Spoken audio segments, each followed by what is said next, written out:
You'll be safe here. Hi, Charles here. Good morning. It's Tuesday, so good luck sa araw natin. Let's pray before we go for a walk, yung mga activities natin. So, ayun, let's dive in dun sa You'll Be Safe Here. So, actually naalala ko lang yung song na yan kanina while I was on break.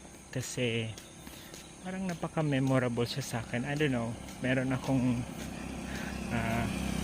ganitong pag-iisip or minsan yung parang nagpo-moment ako, yung song recall ko, parang I don't know, parang may something siya sa akin yung kanta na yan.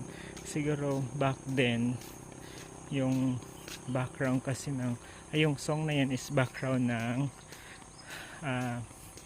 ano yung pinapanood sa gabi, teleserye yon na Spirit.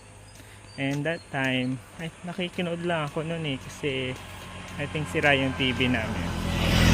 So ayun, wala lang, parang ano lang naalala ko lang din sa song na parang at the right time, at the right place, two roads intertwined. So parang everything happened.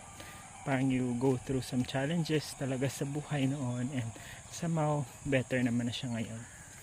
And as you age, or siguro me personally, as I mature, parang meron doon lyrics, diba, na sinasabi parang I'll scream with you when parang no one screams. So parang as we go through with challenges, diba, parang God is with us naman, and parang sasabayan ka niya. I mean, technically alam niya naman lahat yan but He's always there for you.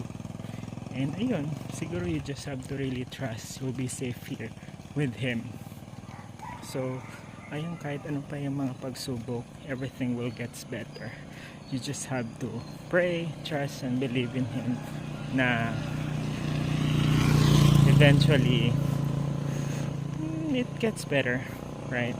And you just have to be there with Him because you'll be safe with Him. Ayun lang, anyang, good luck for today.